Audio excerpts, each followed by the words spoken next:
شائن. المواطنون الكوريون الذين فعلوا ذلك ينتمون إلى الدين الإسلامي. نرجو أن يغفر لهم. هذا أمر شائن. المواطنون الكوريون الذين فعلوا ذلك ينتمون إلى الدين الإسلامي. نرجو أن يغفر لهم.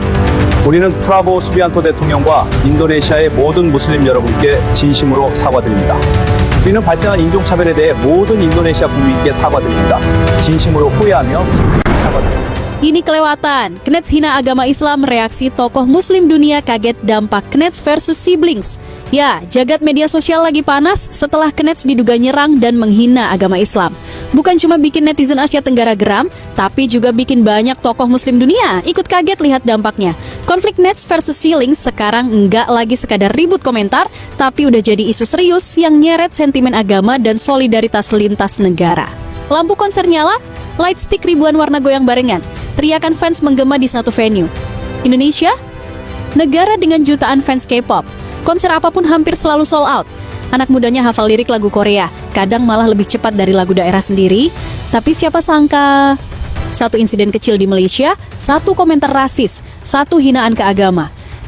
Malah berubah jadi badai digital lintas negara. Dan kali ini bukan cuma netizen yang turun gunung. Presiden ikut bicara. Yap, kalau agama sudah disentuh, harga diri bangsa dipertanyakan dan pasar terbesar merasa dihina. Pertanyaannya cuma satu, Korea sadar nggak sih siapa yang lagi mereka sakiti?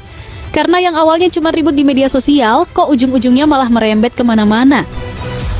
Kita semua tentu tahu, masalah ini sebenarnya berawal dari sebuah konser K-pop di Malaysia. Seorang warga Korea disebut melanggar aturan saat menghadiri konser tersebut. Terjadi teguran, lalu videonya menyebar luas di media sosial. Perdebatan pun muncul, dan di awal semuanya masih terlihat biasa saja. Namun entah kenapa, percikan kecil ini perlahan berubah menjadi api. Sebagian netizen Korea mulai membalas dengan nada merendahkan. Komentar bernuansa rasis mulai bermunculan. Netizen ASEAN disamakan dengan monyet, dihina secara fisik dan negaranya direndahkan. Bahkan ada momen ketika warga Vietnam tiba-tiba dilabrak oleh orang Korea. Situasi di media sosial saat itu benar-benar kacau. Dari sini muncul narasi seolah-olah mereka merasa lebih unggul. Ketika Indonesia ikut membalas, perang pagar pun resmi dimulai.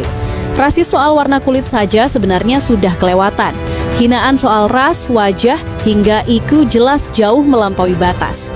Masalahnya, kali ini agama ikut diseret. Beberapa akun Knets mulai menyinggung Islam, mengaitkan Indonesia dengan berbagai stereotip negatif, serta mengunggah konten yang dianggap melecehkan agama. Bagi masyarakat Indonesia, ini bukan hal sepele. Indonesia adalah negara dengan populasi muslim terbesar di dunia. Serangan terhadap agama bukan sekadar hinaan biasa, melainkan menyentuh keyakinan, identitas, dan martabat. Banyak netizen pun berkata, jika hanya hinaan fisik mungkin masih bisa ditertawakan. Jika hinaan terhadap negara masih bisa dibalas dengan meme. Namun ketika agama disentuh, itu sudah menjadi urusan yang berbeda. Dari titik inilah, ledakan besar benar-benar dimulai. Yap, bisa dibilang mereka ini salah besar kalau berani nantang netizen ASEAN, apalagi Indonesia. Netizen Indonesia itu jumlahnya gede, idenya liar, gerakannya sering nggak ketebak, militannya kuat, dan kalau udah panas, savage. Bahkan di lingkup ASEAN, Indonesia sering dianggap semacam ketua geng. Menariknya lagi, konflik ini malah bikin Indonesia dan Malaysia kompak.